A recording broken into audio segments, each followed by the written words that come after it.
Soy el Dr. Johnny Robles, soy cirujano cardiotorácico de la ciudad de Saltillo, Coahuila, y hoy vamos a hablar sobre las deformidades de la pared torácica.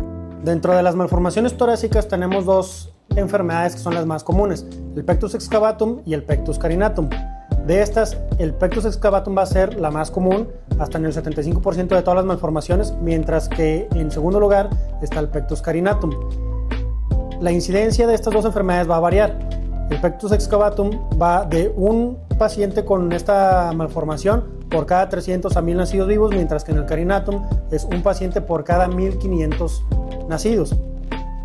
Y también la incidencia va a variar entre hombres y mujeres, siendo más común en los hombres hasta 4 veces más. Bueno, vamos a hablar primero sobre el pectus carinatum. ¿Qué es el pectus carinatum? Es una malformación caracterizada por la protrusión del esternón hacia la parte de adelante, caracterizada por un crecimiento anormal de los cartílagos costales. ¿Cómo dividimos el pectus carinatum? Se puede dividir en dos formas. La primera es dependiendo de la severidad, en el cual tenemos 3 tipos.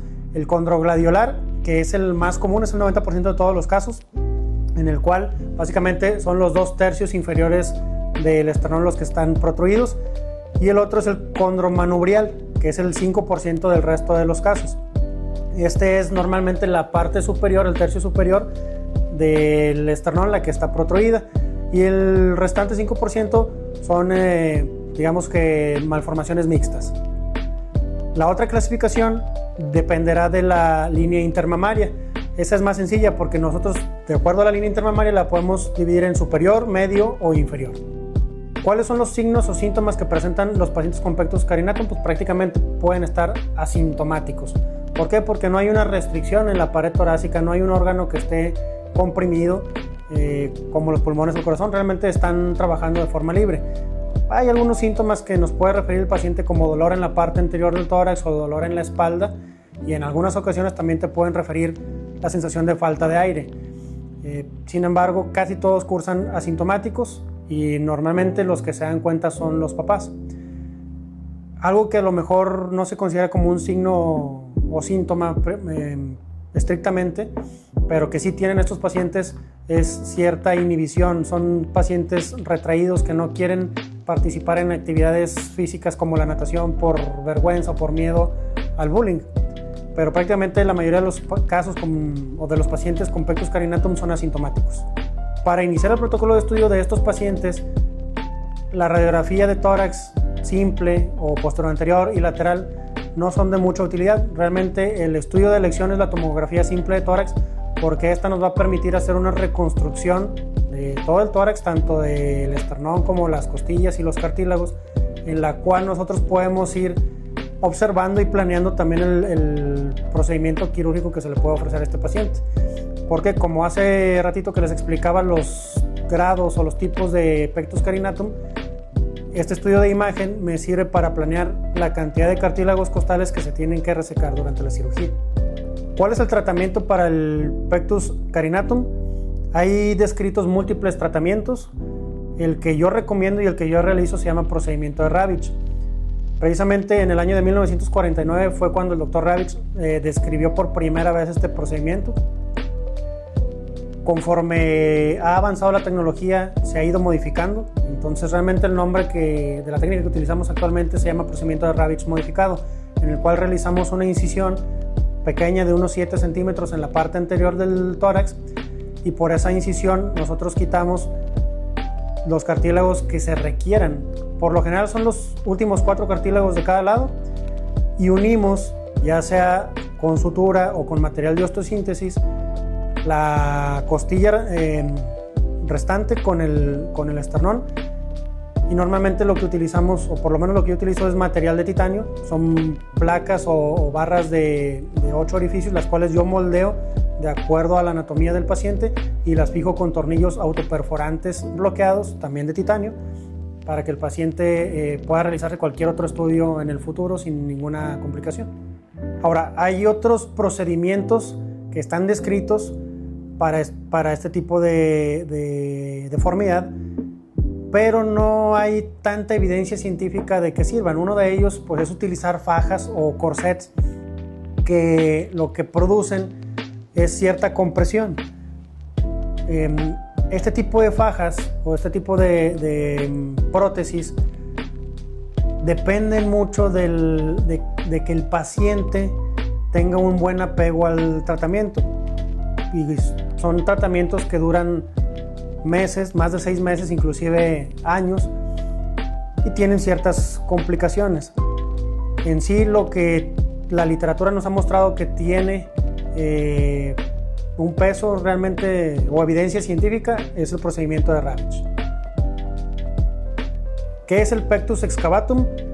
Es una malformación en la cual el crecimiento anómalo de los cartílagos costales produce una protrusión, es decir, el esternón se va a hundir, lo cual va a causar una restricción a los órganos intratorácicos. La fisiopatología de esta enfermedad, al igual que en el pectus carinatum, no se conoce tal cual, o sea, no hay una etiología definida, se cree que es hereditario, pero básicamente es el crecimiento acelerado de los cartílagos costales lo que produce ese hundimiento. Al contrario del pectus carinatum, en el pectus excavatum sí hay muchos signos y síntomas que el paciente puede presentar. El más común es la sensación de falta de aire. ¿Cuándo la van a presentar? Normalmente cuando el paciente está realizando ejercicio físico. Este tipo de niños, cuando los comparas con otros niños de su misma edad, se cansan más rápido.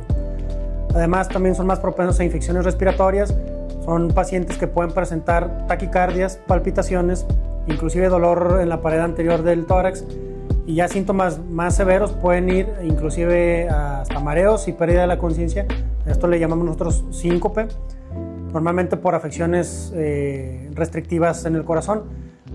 A la exploración física nosotros vamos a encontrar que el tórax se observa hundido, y a la auscultación del corazón podemos en algunas ocasiones inclusive escuchar soplos cardíacos debido a ciertas alteraciones que puede haber en las válvulas cardíacas. La más común es el prolapso de la válvula mitral.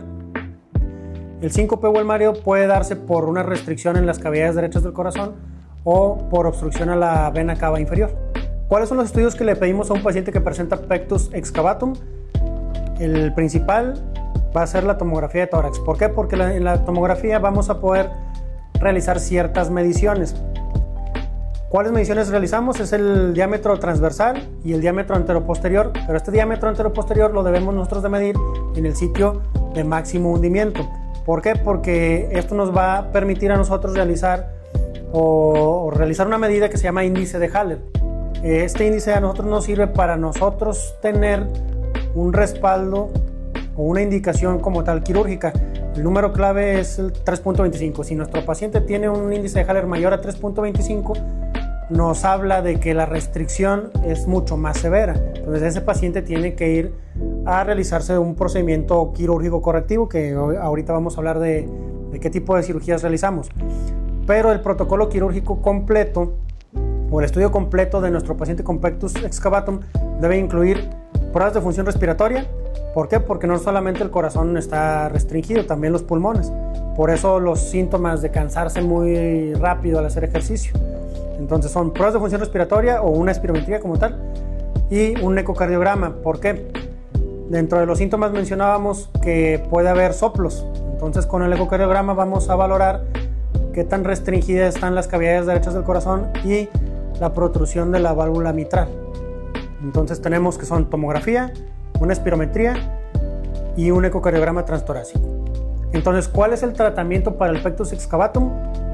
Se pueden utilizar los dos procedimientos descritos.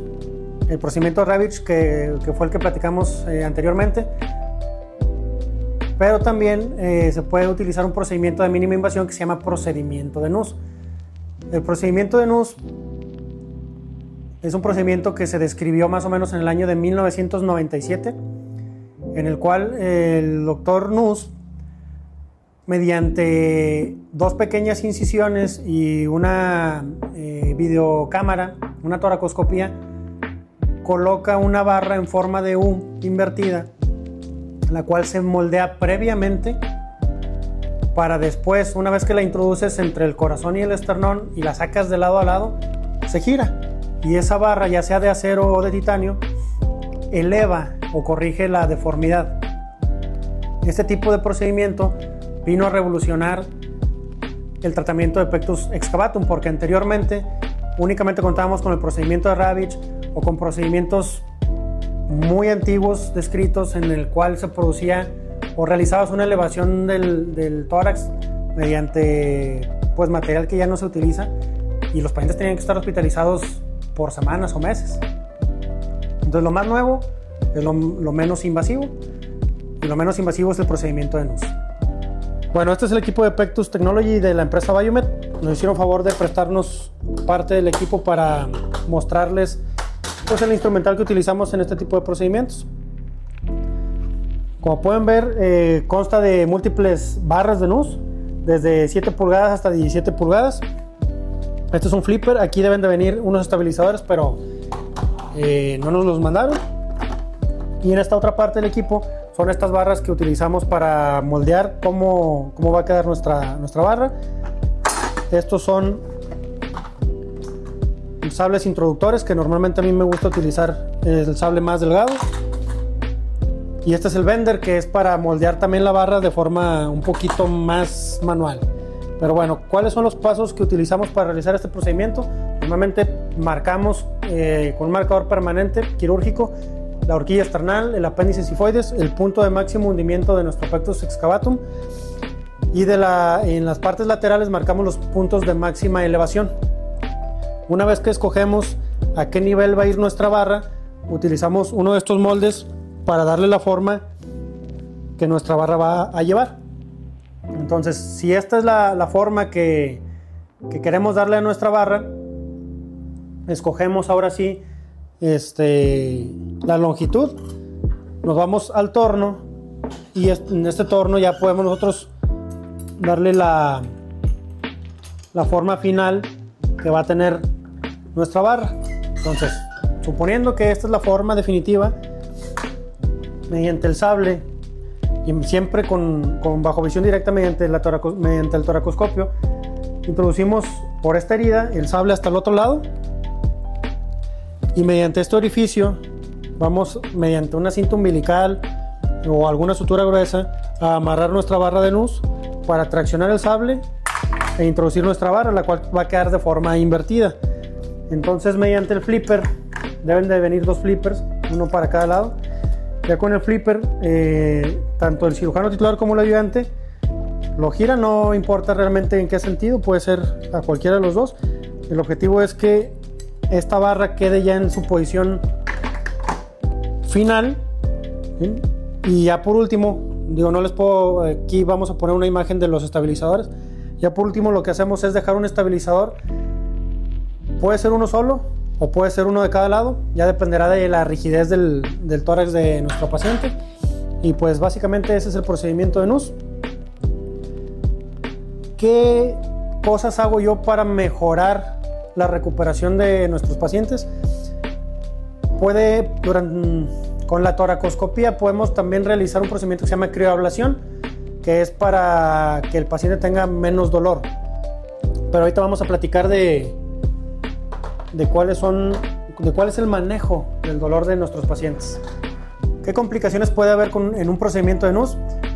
La principal va a ser el dolor, que les voy a explicar en un momento más cuáles son las técnicas que utilizamos para corregirlo o para manejarlo. Pero el dolor básicamente crónico es la complicación principal. Puede haber desplazamiento de la barra, puede haber derrame pleural, puede haber hemotórax, que básicamente es sangre dentro de la cavidad pleural, y puede haber infecciones. ¿Qué hacemos para evitar este tipo de complicaciones? Pues siempre estar pegado con nuestro paciente, y posterior a la cirugía siempre tenemos que realizar una radiografía de tórax de control. ¿Cuál es la evolución normal de este tipo de procedimientos? El paciente va a permanecer hospitalizado aproximadamente de 4 a 6 días. Este tiempo se puede acortar dependiendo de qué tan intenso sea el dolor que presente nuestro paciente. Entonces, tenemos varios tipos de manejo. Manejo con los medicamentos como AINES, que son los analgésicos convencionales que todo el mundo conocemos, diclofenaco, ketorolaco, metamizol, etc. Manejo con medicamentos para el dolor más fuertes, como son los opioides, como el tramadol o la buprenorfina. Y también manejo por parte de los médicos anestesiólogos como los bloqueos torácicos o el bloqueo peridural, bloqueo de los nervios intercostales, etc. Uno de los procedimientos que a mí me gusta más realizar, porque con ese disminuyes el tiempo de hospitalización y disminuyes inclusive la cantidad de opioides que le das a los pacientes, es realizar la crioablación. La crioablación de los nervios intercostales la realizamos mediante toracoscopía de forma bilateral, en el cual congelamos los nervios desde el tercero hasta el noveno espacio intercostal, y con esto mejoras la recuperación del paciente y hasta por un mes. ¿Por qué? Porque esa analgesia más o menos es lo que dura, un mes. Posterior a pasar este mes, el paciente prácticamente ya no va a tener dolor, va a poder hacer sus actividades normales. Lo que recomiendo es que no vayan a la escuela o que tengan reposo en casa por 3 a 4 semanas y que empiecen a realizar sus actividades físicas de mayor intensidad posterior a este mes, pero sin excederse.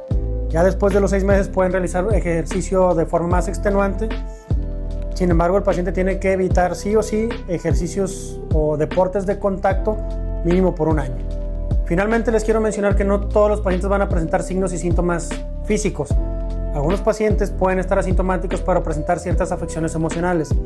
Este tipo de procedimientos nos ayudan, tanto el procedimiento de NUS como el de Ravitch, a corregir signos y síntomas físicos, pero también ayudan a mejorar la calidad de vida de forma integral en nuestros pacientes.